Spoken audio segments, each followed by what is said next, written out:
Bom dia, gente. Parabéns porque estão de volta, né? Hoje de manhã. Esse friozinho de Curitiba, para mim, já é frio. Aí eu vejo o rapaz ali, com o ombro de fora. Eu fico com inveja, né? Porque eu já tive um tempo que eu gostava do frio, né? Agora eu ainda gosto, mas só na memória. Porque quando muda o clima, eu já sinto frio. Então, hoje de manhã, a gente está muito bem hospedado aqui em Curitiba. E aí, nós dormimos com a janela aberta, que a gente não pode dormir com a janela aberta lá em Brasília, por vários fatores lá, principalmente os mosquitos que carregam a gente se a gente deixar aberto. E a gente não usa ar-condicionado, porque eu tenho um pouquinho de problema. Então, está tão gostoso dormir com edredom, matar saudade. Só que quando a gente levantou de manhã, minha esposa foi lá para fechar a janela e mexer no blackout. Aí ela disse, está chovendo aí fora. Eu falei, eita, vai estar frio. Aí já fiquei com medo. Aí eu já vinha sem jaqueta, já fui buscar a jaqueta, já pensei, será que eu levo uma jaqueta mais pesada, né? Mas é interessante, porque toda vez que a gente vinha para Curitiba, eu sou paranaense, mas eu não vinha muito a Curitiba, eu sou lá da roça, né, do interior, lá de Cascavel. Eu nasci em Marechal Rondon, eu cresci em Cascavel, mudei com 3 anos, quando eu tinha 3 anos, minha família mudou para Cascavel, e lá fiquei eu, e lá, vocês sabem, se alguém é daquela região, sabe que lá a gente é meio roceiro mesmo, meio bronco, né? É um povo assim muito simples. E Curitiba era o povo metido, né? Que a gente falava, não é aquele povo metido da capital. Mas, no fundo, tinha uma pontinha de inveja, né?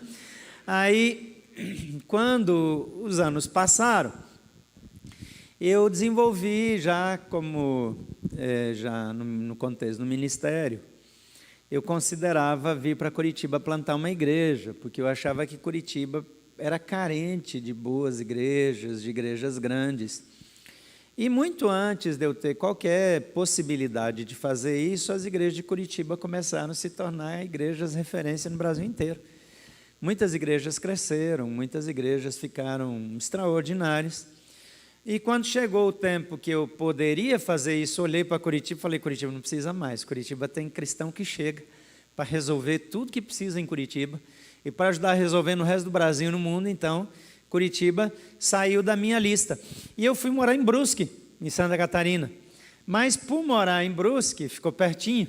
Então, de vez em quando, eu vinha para Curitiba e foi nesse tempo que eu conheci direito Curitiba. Me apaixonei de verdade por essa cidade.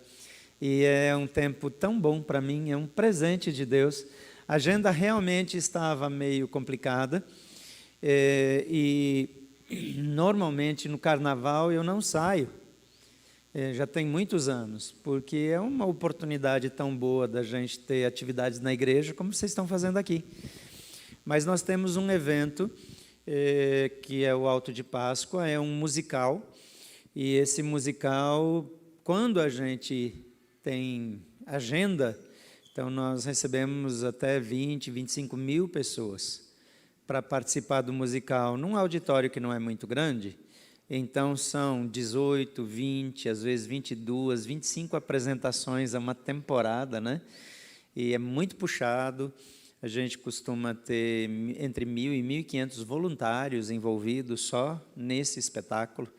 E isso, obviamente, não são todos no palco, né? No palco vai dar umas 300 pessoas no máximo, mas tem cenário, figurino, maquiagem, toda a preparação. E esse ano nós precisamos reduzir porque a gente está em construção. Então, nós temos um terreno com 20 mil metros, que em Brasília é assim, um terreno extraordinário, porque lá não tem mais áreas grandes. Então, isso é no campus principal, né, que eu estou falando, a gente tem outros campi na cidade. E aí, nesse lugar, nós temos agora um tapume, em volta de cerca de 4.000, 5.000 metros de área, separando, protegendo a construção. E aí tem mais os prédios, então o que sobra para o estacionamento não é suficiente para fazer um alto de Páscoa muito grande. E diante de todas essas variáveis, o custo de uma obra, uma construção nesse tempo no Brasil, em que ferro subiu demais, material de construção, tudo está pela hora da morte. Se você está pensando em construir, jejum e oração, meu irmão, porque é um tempo de desafio. Então, avaliando tudo, inclusive o fato de que as pessoas não vão poder viajar na Páscoa, e poderiam viajar agora, a gente liberou a igreja para viajar, aproveitou para economizar, e a gente cancelou a atividade de carnaval. E isso, quando estava no processo decisório, veio o contato do pastor Ilquias, e eu fiquei até feliz, eu estava meio triste que eu ia cancelar o negócio lá, me deu até uma alegria de vir para Curitiba. Então, eu estou muito feliz aqui. Só corrigindo uma informação do pastor, de fato, eu conheci o Pitts Caseiro em Chicago, no Summit, e a gente se aproximou um tanto quanto. Depois eu o visitei, mas só foi da boa criatividade do pastor o fato de que eu preguei lá. Eu não preguei na igreja dele, e a gente está aqui na internet, né? Então eu vou ficar com essa informação equivocada. Então eu já estou corrigindo aqui, eu não preguei lá, não, nada disso. Embora que ele está no meu radar para ser o contrário, para ele pregar na minha igreja, né? Então, a gente tentou num ano, na última hora não deu certo, mas vai dar certo agora para o próximo ano. E aí eu mando um convite para vocês darem um pulinho em Brasília e também pregarem. Ele me convidou para ir lá, é verdade, mas era para participar do congresso que ele faz lá na igreja dele. Então, igual você iria, eu fui também. Podia deixar passar, né? Ficar com um pouquinho mais de moral, mas não preguei lá não, tá? Então, eu queria falar hoje sobre uma abordagem que talvez vai parecer para alguns um pouco imprópria, mas eu creio que ela está dentre as mais importantes quando a gente quer ter saúde emocional. Porque uma espiritualidade emocionalmente saudável, ela não desassocia a saúde emocional da saúde espiritual. Porque na igreja a gente tem umas estruturas de discipulado. Na escola bíblica funciona bem para isso. Os grupos de discipulado. Eu fui parte de um grupo de pessoas que trabalhou muito os valores do discipulado no Brasil, há muitos anos atrás, quando o discipulado era um termo meio suspeito. Sabe aquelas coisas que no começo o povo acha que é coisa estranha, que é modismo. E hoje ninguém discute que discipulado é fundamental, mas naquela época era bem raro. Então, junto com o movimento de juventude, nós trouxemos um material e tornamos ele bem conhecido, que chamava Vida Magistral. Depois nós fizemos uma versão de um material que na época chamava Discipulado Vivo, que era um material que a gente usou e muitas juventudes usaram no Brasil por anos. Pastor Paulo Solonca, que já morreu, foi pastor por anos aqui em Florianópolis. Ele foi pastor em São Paulo, e depois em Porto Alegre, e depois em Florianópolis. Foi assim um dos ícones brasileiros na divulgação do discipulado, e ele nos influenciou muito. E também tinha um missionário da International Mission Board, o nome dele é Steve Moore. Ele ainda está velhinho já, mas ainda está ativo. Então, junto, e a International Mission Board ajudou muito, patrocinando materiais e coisas que a gente não tinha onde buscar um recurso. E discipulado, de fato, não é um curso bíblico, mas Você precisa de Bíblia, e você tendo um material que ajuda, então eu passei alguns anos visitando igrejas e dando treinamento, e fez parte da minha caminhada formar discipuladores. Só que a gente não percebia que, embora a gente caminhasse no ensino bíblico e nos valores espirituais e etc., às vezes as pessoas tinham uns buracos que ficavam. E a gente não entendia por quê. Porque a gente antes achava que, se a gente tivesse um discipulado sólido na igreja, a gente só ia ter bom testemunho, a gente ia ter casamentos estáveis, as coisas iam andar melhor. Mas depois, com o tempo, quando o discipulado começou a se tornar uma realidade, nós percebemos que tinha uns gaps, que havia uns buracos assim na estrutura, e tem a ver com a vida emocional. E eu lembro de crises que eu fazia, eu ficava pensando, será que essa pessoa não se converteu de verdade? Será que teve... Sabe aquelas dúvidas que a gente tem? E quando o Pete vem com essa abordagem, ele não é o pioneiro nisso, mas a maneira como ele estruturou essa abordagem traz muito, deixa muito evidente aquilo que a gente precisa rever na nossa vida. Então, ontem eu já falei, eu quero encorajar você a levar a sério o desafio dessa igreja, porque essa igreja não vai mais ser a mesma depois desse tempo, de verdade. Porque assim, é muito impactante, porque nós vamos perceber que nós temos algumas coisas que precisam ser tratadas como um iceberg. O iceberg, todo mundo sabe que a parte visível que está acima da linha aquática, às vezes é menos de 30% do total da montanha de gelo. A maior parte está abaixo da linha aquática. E na nossa vida não é diferente. A gente aprendeu, e por anos o discipulado, ele focou na parte acima da linha aquática, naquela parte visível. E não é que estava errado fazer o discipulado, eu faço até hoje, eu estou de novo nesse começo de ano recriando grupos de discipulado, além dos pequenos grupos, além de tantas coisas que a gente faz, da escola bíblica, dos cursos online, etc., porque a gente quer que o povo cresça.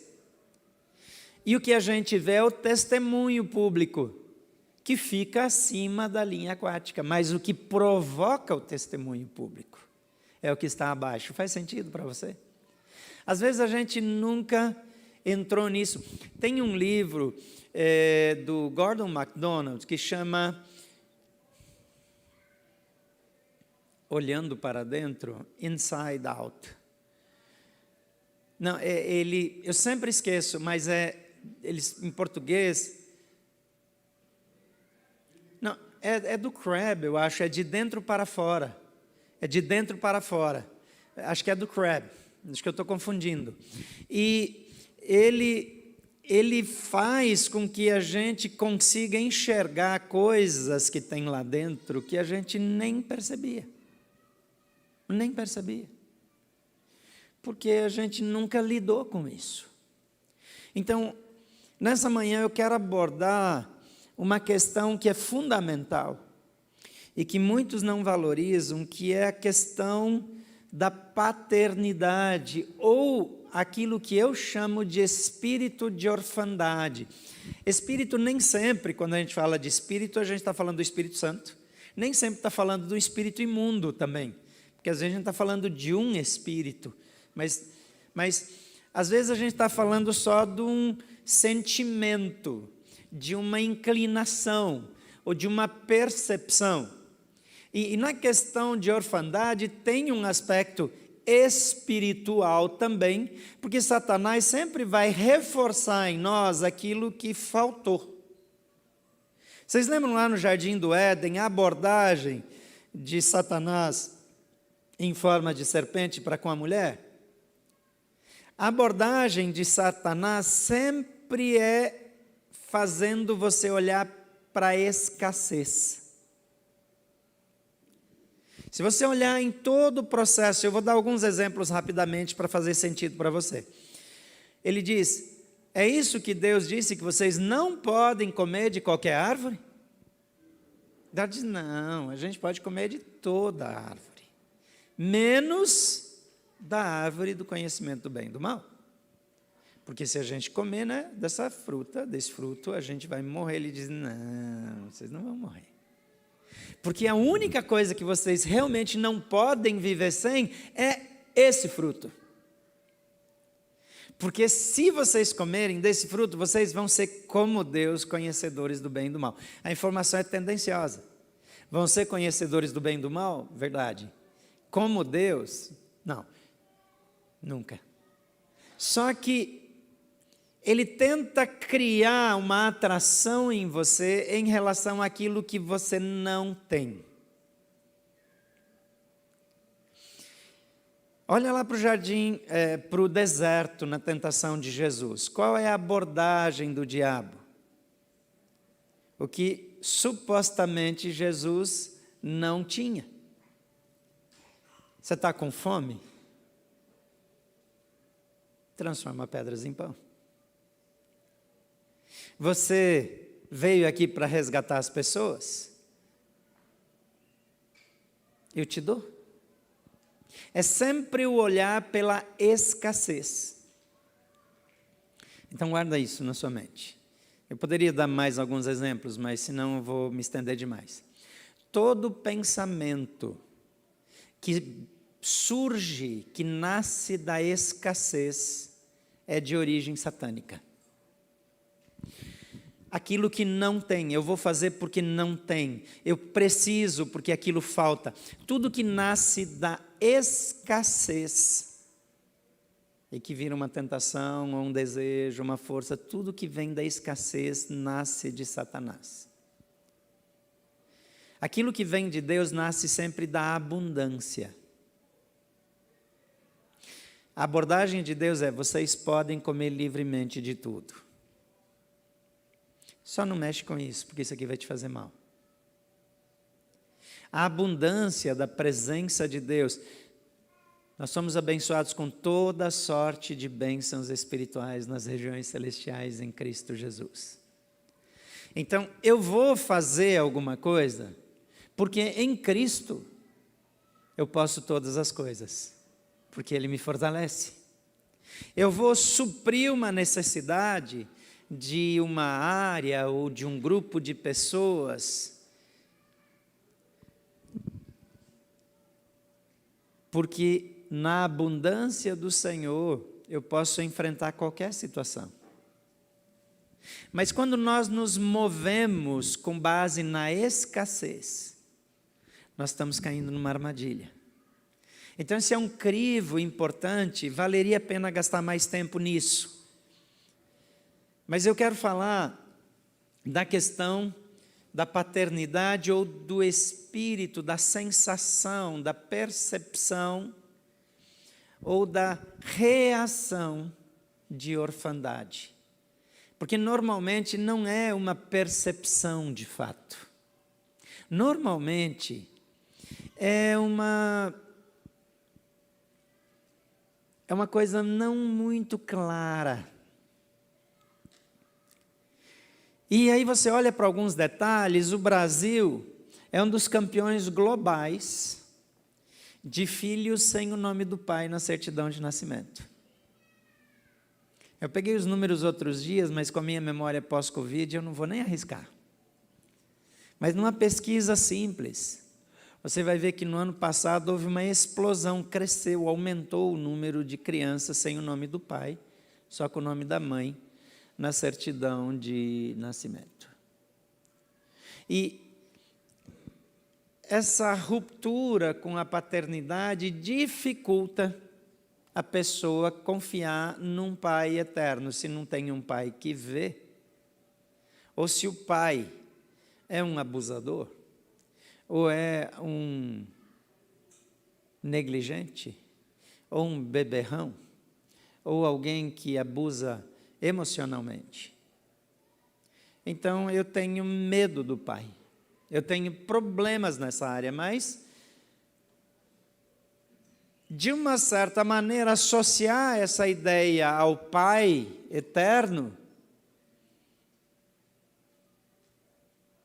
limita a minha entrega, a minha rendição.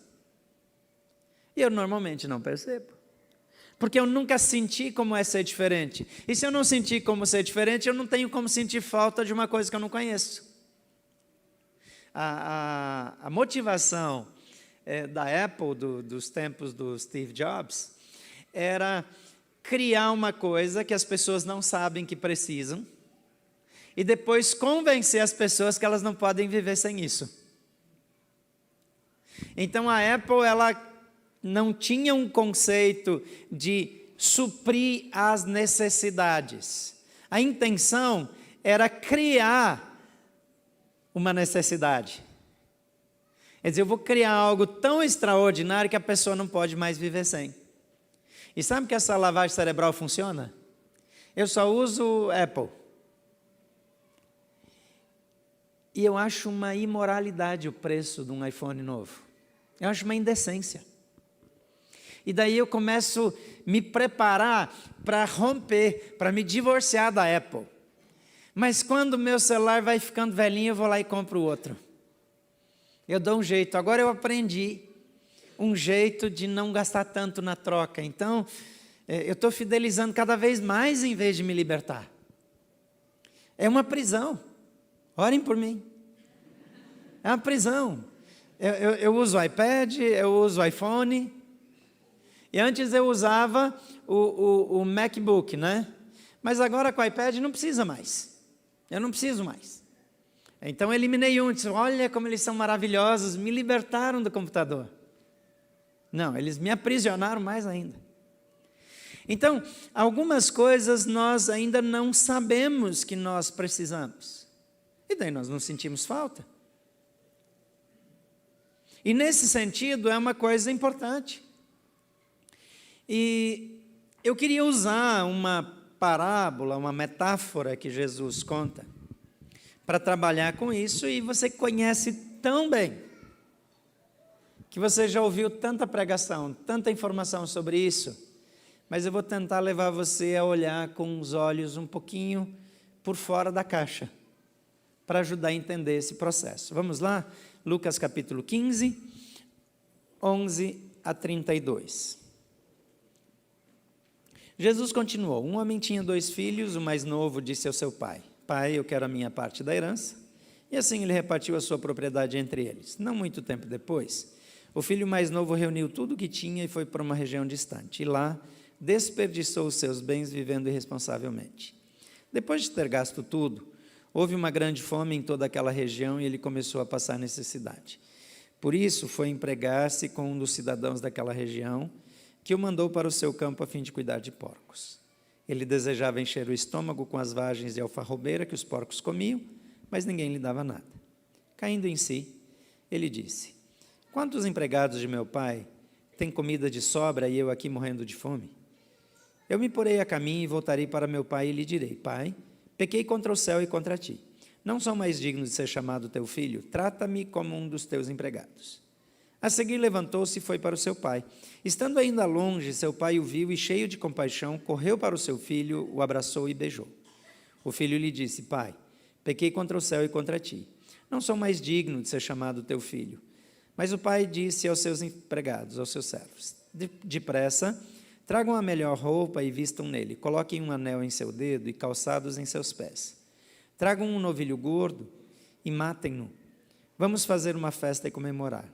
Pois esse meu filho estava morto e voltou à vida. Estava perdido e foi achado. E começaram a festejar. Enquanto isso, o filho mais velho estava no campo. Quando se aproximou da casa, ouviu música e dança, então chamou um dos servos e perguntou-lhe o que estava acontecendo.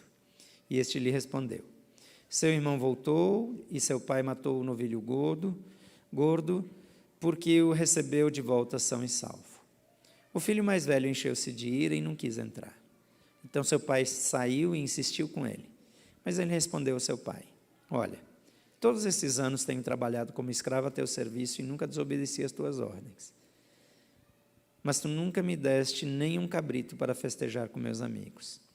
Mas quando volta para casa esse seu filho, que esbanjou os teus bens, com as prostitutas, matas o novilho gordo para ele. E disse o pai: meu filho, você está sempre comigo e tudo o que tenho é seu. Mas nós tínhamos que comemorar e alegrar-nos, porque seu irmão estava morto e voltou à vida. Estava perdido e foi achado. Esse texto, ele me ajuda a perceber algumas marcas de orfandade. Antes eu pensava que o filho mais novo, o perfil dele era de rebelião. E o mais velho de orfandade. E eu vou explicar isso pelo caminho. Mas eu percebi que a rebelião é um sintoma de orfandade, não importa se tem pai vivo ou não, se tem pai presente ou não. Eu tenho um neto que ele não vive com o pai, porque as nossas famílias passam pelos mesmos problemas e desafios das outras famílias. E algumas vezes a gente prefere esconder os problemas que a gente tem.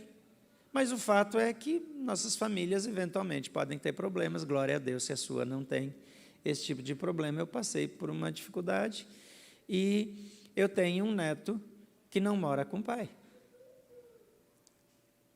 Tem marcas nele da distância do pai que são perceptíveis. E eu tento, como avô, dar um suporte que vai além do que eu daria como avô se ele tivesse o pai presente, mas ele não tem. O pai até o visita, o pai é vivo, mas ele tem conflitos, ele tem 7 anos, ele tem conflitos intensos com o pai, desde 7 anos. Então, quem substitui a figura de paternidade na vida dele sou eu. Inclusive, ele pediu muito seriamente para que eu não viesse para Curitiba. Porque o primeiro pedido foi: vovô, eu vou com você, tá bom? Eu falei: não vai dar. Não, vovô, eu vou sim, tá. Eu vou, porque daí a gente vai junto, vai ser muito melhor. Aí argumentou bastante, eu expliquei para ele que não tinha como, que a gente não tinha comprado uma passagem para ele, que agora estava muito em cima, que para ele viajar sem a mamãe precisava de uma autorização judicial e também não dava tempo para pegar, tudo aquilo que ele já sabe. Aí, como não funcionou, no fim ele falou: vovô, por que você vai? Não vai não. Fica em casa. Demora muito para você voltar. E o vô aqui, frouxo, fica derrubado. Quem é avô aqui? Vocês sabem o que eu estou falando, né? Só vocês, os mais felizes, mais completos, mais abençoados, sabem o que eu estou falando. Você que não tem neto, você não sabe ainda, espera para ver. Tem muito avô que diz que soubesse que neto era tão bom, em vez de começar com os filhos, tinha que começar direto com os netos.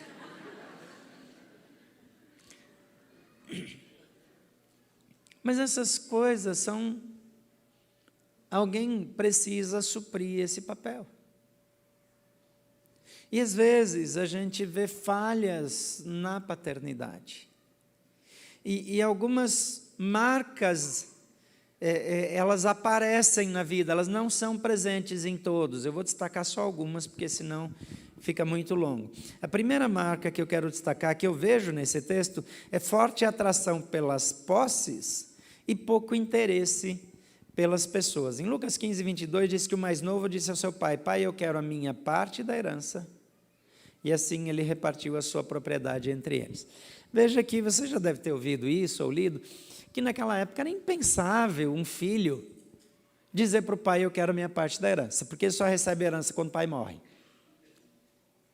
Então ele está dizendo: pai, o senhor está vivendo demais. O senhor não quer morrer, o senhor é teimoso, não morre nunca.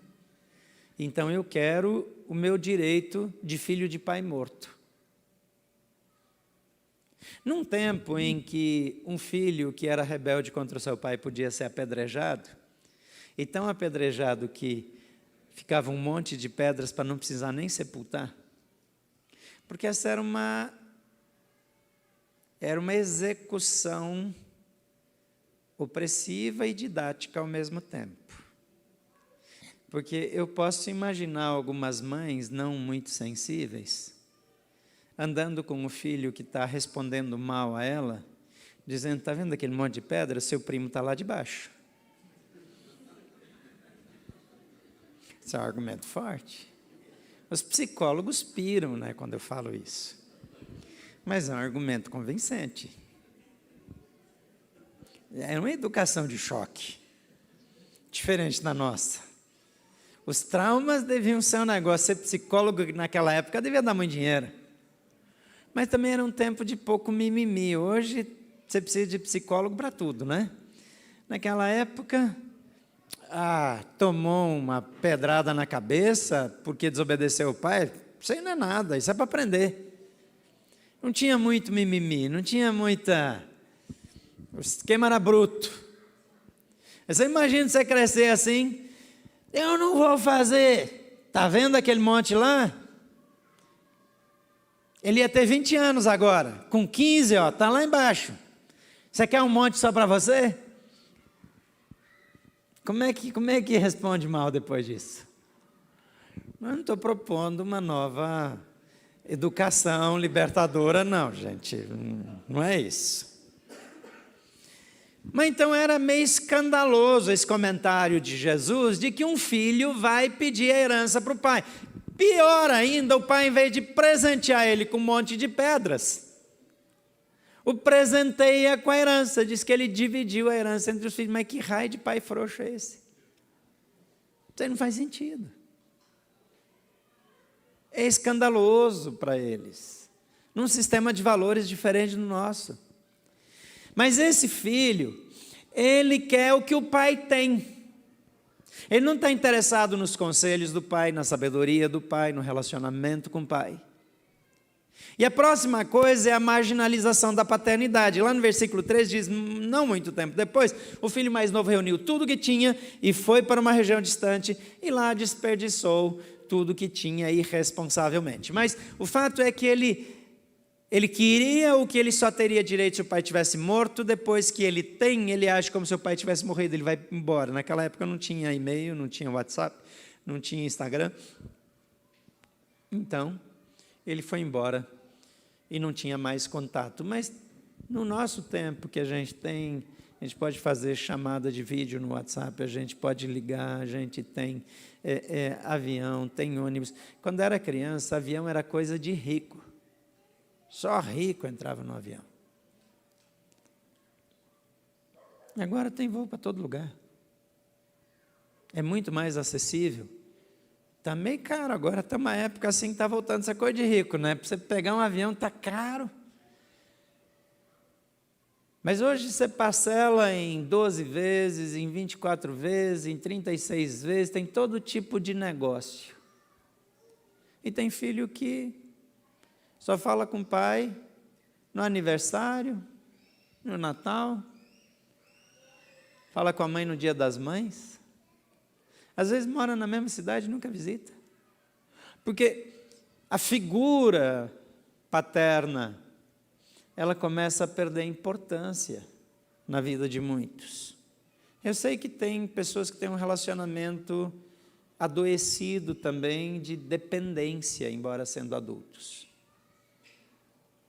Mas na primeira marca tem atração pelo que ele tem.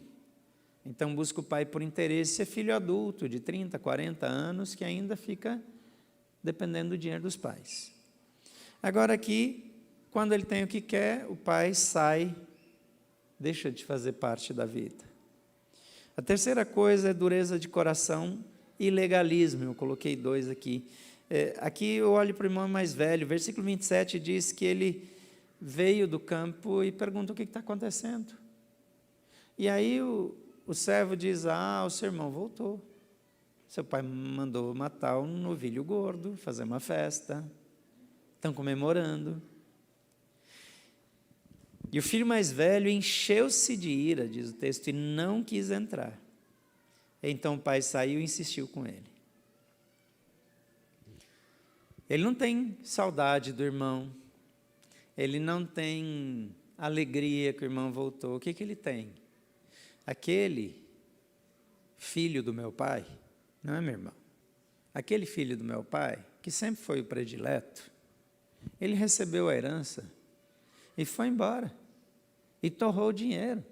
E ele disse assim, quando o pai fala com ele, ele diz, esse teu filho, que gastou os teus bens com as prostitutas, como é que ele sabia que era com as prostitutas?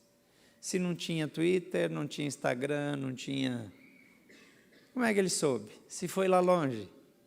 Porque estava na cabeça dele. Talvez ele tivesse esses pensamentos. Mas ele decidiu que ele ia ter um comportamento exemplar. Mas ele virou duro, legalista, não tem lugar para perdão. Sabe, quando a gente está na igreja e a gente vê alguém pecar, e a gente corre para contar porque essa pessoa tem que ser excluída. Ela tem que ser banida do meio da igreja. Antigamente, as igrejas, quando um casal estava namorando e eles caíam em pecado no namoro, trazia eles para frente para contar tudo o que fizeram para todo mundo saber. Esse era o primeiro castigo. Tem alguém desse tempo? Era exposto lá, contava publicamente. Só que daí na minha cabeça, já que ele foi levado para contar publicamente, é uma declaração de arrependimento e tal, mas o casal ia contar publicamente, depois era excluído. Ia ser excluído igual. Era botado para fora igual. Mudou o que na vida dele? Ele foi humilhado, o pecado dele foi exposto, mas ele foi mandado embora. Se a menina engravidou, a barriga vai aparecer, todo mundo vai saber igual. A igreja tiver entendimento que é melhor chamar a igreja e compartilhar logo para não virar fofoca, para não ficar aquela... É uma coisa. Mas por que a pessoa ia para público e depois era chutada? E não podia mais vir na igreja? Eu não estou dizendo que toda a igreja fazia assim, entende? Mas eu conheci a igreja que fazia assim. E ainda dizia, agora eles são considerados gentios e publicanos, então nem cumprimenta na rua, não fala com eles. Era orientação pastoral naquela época. Eu tenho certeza que alguns aqui lembram de situações assim, onde havia lei, mas não tinha amor. Não tinha um plano de reabilitação. Aqui está o filho mais velho, com essa atitude. Dureza, tratamento rude. Talvez, olhando para a lei, é justo. Porque a Bíblia não diz lá, se teu irmão pecar, vai ter com ele. Essa parte, naquela época, pulava, né? Vai ter com ele, se ele te ouvir, ganhasse teu irmão, morreu o assunto. Se ele não ouvir, chama 2 ou 3, e vai lá ter com ele. Se não se arrepender, dize-o à igreja. Então, isso foi levado ao pé da letra, e o dize-o à igreja era trazer a pessoa e botar na frente da igreja. Meu entendimento do dízimo à igreja é um pouco diferente, mas é meu. Ontem eu falei que eu não era teólogo, mas não era para ofender nenhum teólogo, assim, era mais brincadeira. Mas, assim, o meu entendimento, como eu não tenho a obrigação de teologizar sobre tudo, eu me sinto mais livre. Então, eu entendo que esse dízimo à igreja é mais ou menos assim. Eu fui, ele não me ouviu. Eu fui com 2 ou 3, ele não nos ouviu. Não é que eu fui necessariamente junto, eu falei com 2 ou 3 que foram lá também tentar dissuadi-lo do erro. Ele não ouviu. Agora eu vou mobilizar a igreja inteira para todo mundo ir falar com ele. Para todo mundo tentar dissuadi-lo, para todo mundo tentar recuperá-lo. Entende como tem maneiras diferentes de olhar para a mesma coisa? Ah, não, mas historicamente, eu não estou entrando no detalhe. Eu estou dizendo como eu vejo. Quer dizer, e se ele não quer ouvir a igreja, o que você vai fazer então? Libera. Vai fazer o quê? Mas é muito diferente uma abordagem de trazer de volta, de trazer para a razão, do que de acusação. Esse irmão mais velho, ele tem o coração ferido. Então, ele é legalista. Ele não tem alegria. Eu disse, se eu não faço, por que ele tem que fazer? Fez porque quis, porque é sem vergonha, porque não presta, porque é ruim. E às vezes eu não faço, não é porque eu sou mais espiritual, é porque a minha doença é provar que eu sou perfeito. Então eu não aceito o outro. Vamos um pouquinho adiante. Sentimento de rejeição e baixa autoestima. Olha que eu ainda estou olhando para o irmão mais velho. Lucas 15, 29, mas ele respondeu ao pai, o pai insistiu para ele entrar. Ele disse ao pai, olha, todos esses anos eu tenho trabalhado como um escravo ao teu serviço. Nunca desobedeci as tuas ordens, mas nunca me deste nenhum cabrito para eu festejar com os meus amigos. Deixa eu incluir mais um aqui, é a distorção da autoimagem. Porque ele diz, eu tenho trabalhado como escravo. Ele não se vê como filho. Mas ele vê o outro. Ele diz, mas quando chega esse teu filho. Quer dizer, eu trabalhei como escravo. Ele não se vê. Olha o filho mais novo. Ele está lá longe, no exterior. Ele vai procurar um dos cidadãos para conseguir emprego. Veja isso. A fonte dele sempre foi o pai. O pai era a fonte. Jesus está comparando o reino de Deus aqui. A fonte é o nosso pai. Amém? A fonte dele era o pai, então ele pega a parte dele, a minha herança, o meu direito, porque ele acha que tem direito.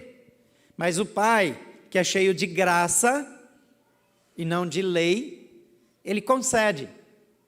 O irmão mais velho é cheio de lei, ele não aceita o que aconteceu. Mas o filho mais novo, ele está longe e a fonte dele secou, porque a fonte dele deixou de ser o pai para ser as coisas que o pai lhe deu. Cuidado quando você prospera. Porque a prosperidade vem de Deus. E a capacidade de prosperar é parte do DNA de Deus, que cria o homem e diz, prosperem, cresçam, multipliquem-se, dominem sobre as coisas. Não é a palavra de Deus sobre a nossa vida? Faz sentido ou não faz? Não é teologia da prosperidade. É teologia da Bíblia mesmo. O Criador diz, vão em frente. Então, olhando por essa ótica, sem aquelas distorções, é esperado que você cresça, que hoje você seja melhor do que ontem, que amanhã você seja melhor do que hoje, que você se torne um profissional cada vez melhor, que você continue estudando e aprendendo, que você seja um cristão cada vez melhor, um discípulo de Jesus cada vez melhor, naquilo que você serve, no ministério que você serve na igreja. Esse ano você assumiu uma responsabilidade aqui no congresso, no ano que vem, quando você assumir de novo, você vai fazer melhor do que esse ano, porque esse ano você aprendeu coisas que você não tinha aprendido no ano passado, e no ano que vem você vai aprender coisas que não tinha aprendido nesse ano, e você vai continuar crescendo. Isso é prosperar. Faz sentido? Eu prospero em todas as áreas. Não é necessariamente ganhar mais dinheiro, que às vezes eu não preciso ganhar mais dinheiro, às vezes eu preciso aprender a usar melhor o que eu tenho, a não gastar com bobagem, a aplicar melhor. Mas quando eu prospero, às vezes eu tiro Deus do lugar, o meu pai, do lugar de fonte, e aquilo que eu tenho vira minha fonte. Então eu invisto naquilo que eu tenho, que eu conquistei. Aí sou eu que conquistei, já não é mais o meu pai que me dá. Aqui, o mais novo, ele fez do que ele recebeu a sua fonte, mas a fonte secou.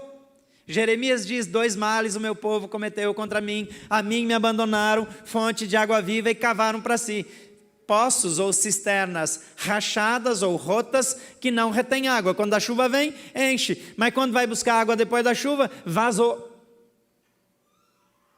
Deus diz, eu sou a fonte, a sede é normal, o problema é que vocês querem saciar ela no lugar errado. Aqui está o jovem mais novo que está gastando, está saciando no lugar errado. Quando a fonte acabou, ele não volta para a fonte original, ele escolhe outra fonte, ele vai se empregar com um dos moradores daquela região. O que ele é? Ele é criador de porcos, então ele manda ele para uma fazenda de porcos. Agora, criar porco era ofensivo para os hebreus, porque é um animal considerado imundo. Mais ainda, aquele rapaz ficar com vontade, com inveja dos porcos, porque as vagens de alfarrobeira que eles comiam parecia uma comida que servia no tamanho da fome que ele estava. Porque a gente come cada coisa quando está com fome. Quando a fome aperta mesmo. Toda vez que você troca a verdadeira fonte por outra, você vai terminar comendo comida de porcos. Ou desejando as coisas mais desprezíveis desse mundo. Sabe por que a gente tem desejos desprezíveis, às vezes, lá na alma? Não é porque aquilo satisfaz. É porque a gente parou de buscar na fonte, no nosso Pai. E aí, tudo que aparece é desejável. Mas o mais velho, ele tem uma autoimagem distorcida, ele tem sentimentos de rejeição, e ele tem baixa autoestima. E ele diz: eu trabalho para o Senhor como escravo, eu te sirvo como escravo, mas tu nunca me deste nenhum cabrito para eu festejar com os meus amigos. Eu sei que tem alguns aqui que vieram do interior. Você sabe que Cascavel é uma roça, né? Eu sou da roça. E na roça, as famílias que têm uma roça pequena, eles separam um bezerro todo ano para criar na corda, preso, perto. Ele não caminha muito, ele não desenvolve musculatura, e ele vai ser morto até 1 ano de idade, não mais de 1 ano. Porque até 1 ano a carne tem um sabor bom e é macia. E todo ele é aproveitável. Eu sei que para quem é de cidade, pensar que o bezerrinho, o bichinho vai ser morto, fica morrendo de dó. Mas depois que você come a carne, a dó diminui. A dó diminui. Então, eles pegam esse bezerro quando ele nasce, ele não cresce lá no campo junto com o gato. Ele anda pouco. É assim aquele Kobe, sabe o angu ou iangu, que é um boi japonês que ele recebe massagem 3 vezes por dia. Ah, boizinho de vida boa. Porque isso ajuda a gordura a entrar no meio das fibras da carne. E ele ouve música clássica. Chique, né, esse boi? Aí 1 quilo da carne de Kobe hoje é assim, R$850, R$1.500, dependendo da parte. Vai fazer churrasco caro assim, lá em Brasília, na minha casa, e venha com a carne. Então esse era um mini Kobe. Ele não ganhava massagem, mas ele era criado com alimentos selecionados. Ele ganhava comidinha na boca. Ele tinha uma vidinha boa, mas ia morrer mais cedo. Não era uma grande vantagem. Já o cabrito é o animal com a carne mais dura numa fazenda. Não tem gordura. O bicho sobe, ele escala morro, ele sobe até em árvore, se tiver galho que dá para subir. O bicho é a coisa mais esquisita do mundo. Você não sabe se é cruza com gato, com cachorro, com leão, porque e é magro, ele não tem carne. Para você comer uma carne de cabrito, ela é muito gostosa, mas você tem que saber preparar. Outro dia eu passo uma receita. Gosto muito. Mas o cabrito era para os empregados, para os escravos, e fazendo aquela carne cozida, até amolecer. E o que o irmão mais velho está dizendo? Eu trabalho como escravo, e nenhum animal de escravo o Senhor me deu. Mas um novilho gordo, que é nobre, o Senhor deu para esse seu filho, que desperdiçou os seus bens com as prostitutas. Ele não se sente filho, ele se sente escravo, ele não acha que o irmão gastou o dinheiro deles, ele gastou o dinheiro do pai. O texto diz que o pai repartiu entre eles, ele mora na casa do pai, ele anda com o pai, ele come na mesa do pai, mas ele não tem o pai como pai. Tem muita gente na igreja que serve, que tem cargo, que faz um monte de coisa, mas se relaciona com o pai como um escravo. É espírito de orfandade. Afeta a vida. Interfere no dia a dia. Mas o mais importante não é só entender alguns sintomas, mas como é que eu vivo quando eu tenho sentimentos confusos nessa área. Em primeiro lugar, reaja positivamente à dor e à crise. O texto diz aqui que no versículo 15, 17, aquele filho mais novo, quando tudo acabou, o texto diz assim, caindo em si, versículo 17, ele disse, quantos empregados de meu pai têm comida de sobra? E eu aqui morrendo de fome. O problema é que a gente se afasta de Deus, estando perto de Deus, na casa do Pai. E aí a gente começa a se enterrar em estruturas, em recursos, em esforço. Quando eu morei em Brusque, aqui perto, durante uns 4 anos, a nossa igreja em Brusque foi a igreja, entre as igrejas batistas, que a gente tinha as estatísticas, que mais cresceu no sul do Brasil. Isso não era grande coisa na época, porque as igrejas do sul do Brasil quase não cresciam mesmo, né? Mas foi o suficiente para eu ficar orgulhoso. E eu trabalhava muito, muito. Eu trabalhava como um escravo para a igreja crescer. Porque eu não via que o pai ia cuidar da igreja, eu estava cuidando da igreja. Então eu fazia mais programas, mais atividade, eu trabalhava mais e mais e mais e mais e mais e mais e mais. E o relacionamento em casa estava ficando ruim, porque eu não tinha tempo para a família, a minha saúde estava ficando ruim. E chegou um ano que a igreja parou, ela não cresceu nada naquele ano. Então quando eu vi que a igreja não cresceu um ano, eu disse, Deus me abandonou. Mas eu tinha abandonado Deus nos anos que ela estava crescendo. Eu trabalhava para Deus. Eu fazia o que eu achava que Deus queria. Mas eu trabalhava como um escravo. Não como um filho. Às vezes a gente está cheio de atividade, mas a gente não se relaciona, a gente não usufrui de quem Deus é. Agora quando vem a crise, eu preciso aproveitar essa crise. O que é que a crise quer me ensinar? O que é que a falta de crescimento, o que a falta de resultado quer me ensinar? Sabe, o que esgota a gente não é o trabalho. Às vezes a pessoa diz, eu trabalho muito, eu estou cansado. Trabalhar não acaba com a nossa energia. Sabe o que acaba com a nossa energia? É não ter resultado. É a frustração da falta de resultado. Isso acaba com a gente.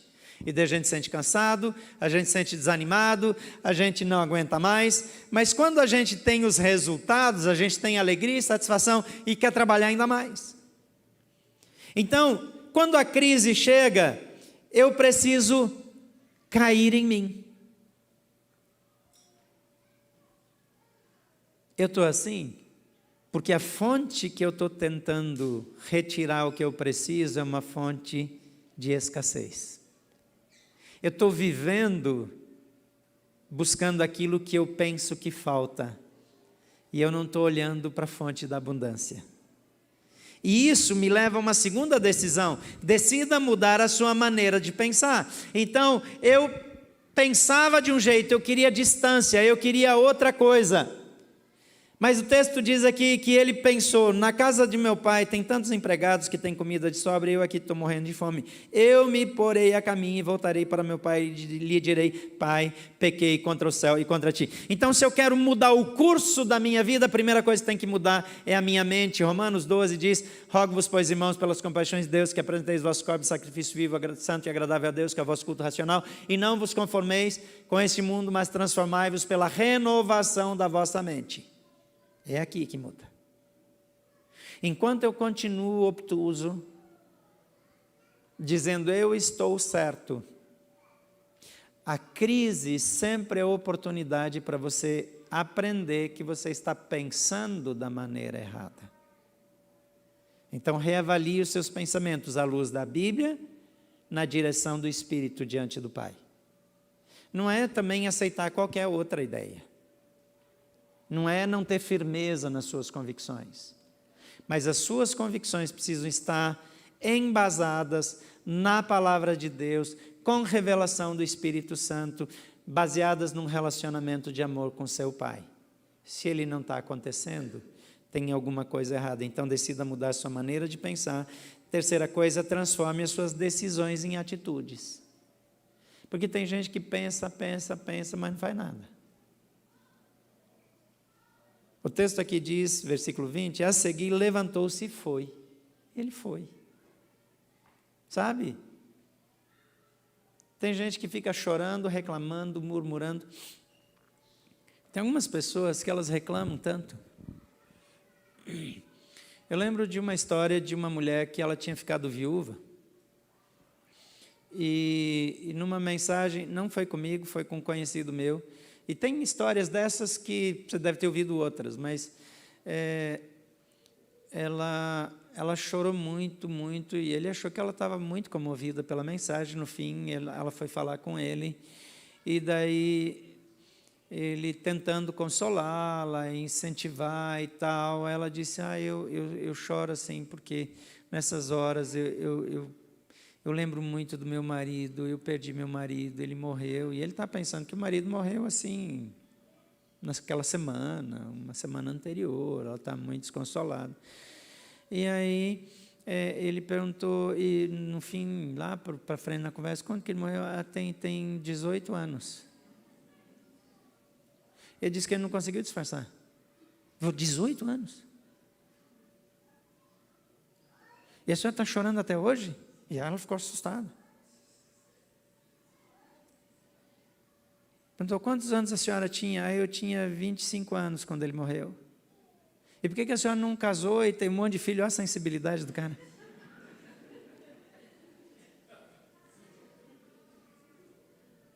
Mas entende, tem pessoas que elas paralisam num momento de dor. E elas não avançam mais.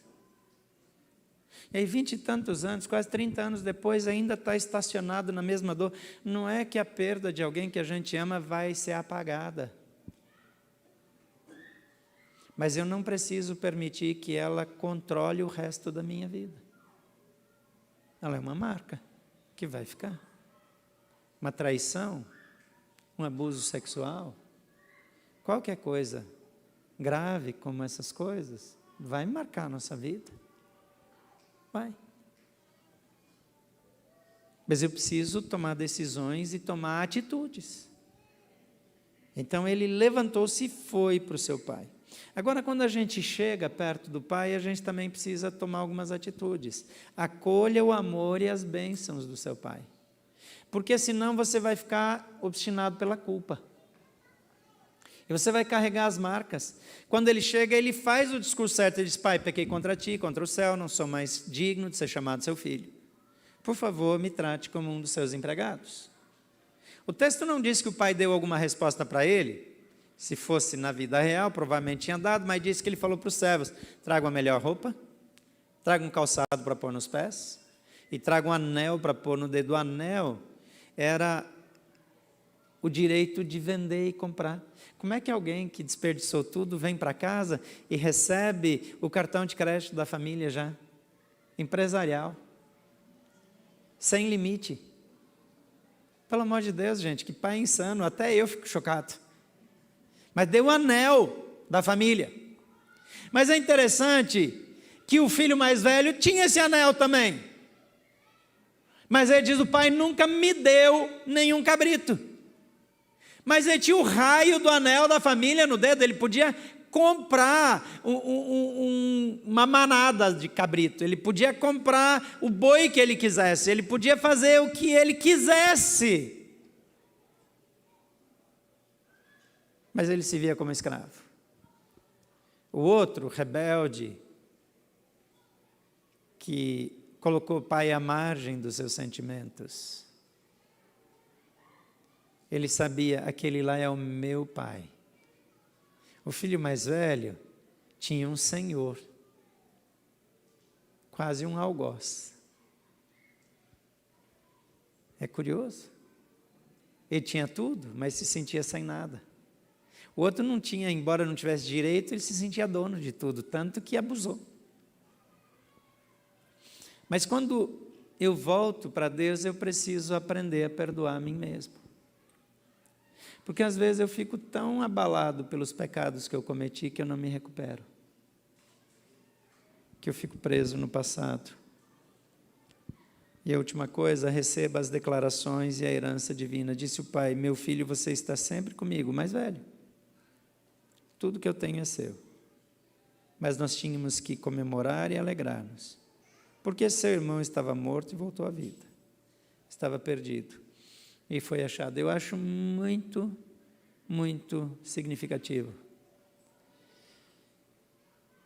Que na minha experiência, a maior parte dos filhos do Pai Eterno não vivem de fato como filhos. Ou são usuários do que o Pai tem, ou vivem aquém daquilo que foram criados para viver.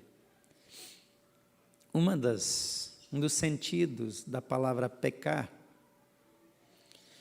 é não atingir o padrão. Você foi criado para viver num determinado padrão.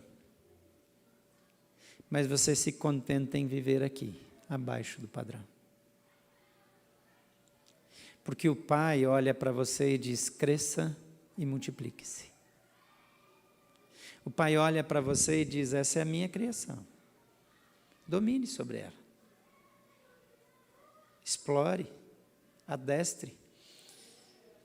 Tinha uns anos que eu ia com alguma frequência, geralmente uma vez por ano para a Austrália, e lá em Sydney tem um parque, deve ter aqui no Brasil até esse tipo de coisa, mas eu nunca tinha visto, onde tem pássaros adestrados. Então tinha um adestrador que fazia apresentação e vinha todo tipo de ave, e uns grandes e tal, e veio uma ave muito grande, ela errou a direção e bateu na minha cabeça, quase me derrubou. Isso que eu estava sentado, eu fiquei com dor de cabeça o resto do dia, da pancada que foi. Mas aqueles bichos vinham de todo lugar, voando, lá num zoológico maravilhoso que tem em Sydney, e faziam o que ele queria. E aí eu lembrei de Deus dizendo, domine sobre as aves do céu. Quer dizer, todos os animais, eles se submetem ao adestramento de um homem. É fantástico. Deus te deu mais do que você usa, porque Ele é seu Pai. Mas ou eu fico besta e eu quero ser o meu próprio Senhor, ou eu vivo como um escravo dentro da casa do Pai. Eu chamo isso de espírito de orfandade. Eu sei que algumas pessoas de fato não tiveram um pai presente, ou nem conheceram, e viveram, e por isso trazem feridas na vida. Mas algumas dessas marcas podem estar na sua vida ou na vida de alguém da sua família.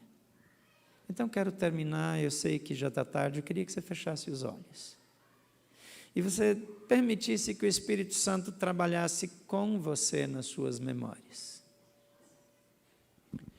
Talvez você é como esse filho mais novo que aprendeu a orar só para pedir bênção, não para usufruir. Mas talvez você, pelas bênçãos recebidas, se afastou do seu pai.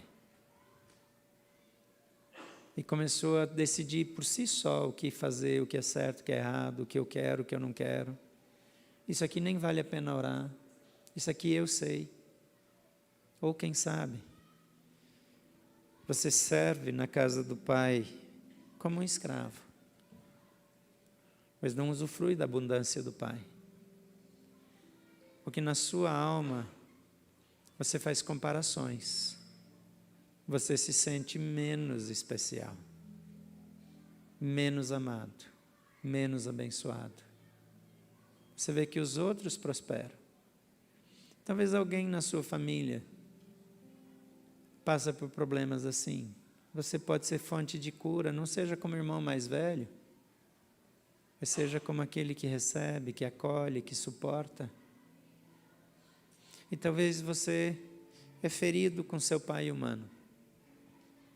Não permita que isso o afaste do seu Pai eterno, que nunca o esqueceu, nunca o abandonou, nunca irá desapontá-lo. Porque o papel do Pai, idealmente, é nos ensinar acerca do nosso Pai eterno. E Deus tem uma graça especial para aqueles que são tornados órfãos ainda que com pais vivos. E Ele vai ouvir a sua oração, Ele vai te acolher, Ele vai colocar pessoas na sua vida para suprir aquela lacuna, desde que você se volte para Ele. Eu sei que tem coisas que não fazem sentido para você, especialmente se você está na fase da adolescência, e você tem feridas na alma nesse sentido. Mas você tem um Pai que o ama incondicionalmente. Espírito Santo de Deus, nessa manhã, trabalha nas nossas mentes, nos nossos corações. Nós queremos viver livres. Nós queremos ser um povo restaurado.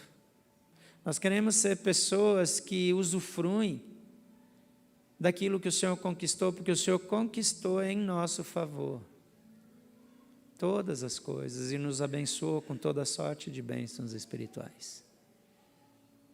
O Senhor também trouxe para nós esperança, vida e alegria. Mas às vezes o que os nossos irmãos fazem fez de nós pessoas duras, críticas, severas demais. Nos ajuda a acolher, mas também nos ajuda a nos sentir acolhidos. Ensina-nos a amar como o Senhor nos ama. E nessa manhã revela o Teu amor aos nossos corações. E que em nossos encontros o Senhor vá nos conduzindo, para que nós possamos experimentar mais da Tua graça e do Teu favor. Eu oro por meus irmãos aqui. Eu peço que o Senhor nos leve ao autoconhecimento e ao conhecimento do Teu amor, da Tua graça e do Teu perdão. Em nome de Jesus. Amém.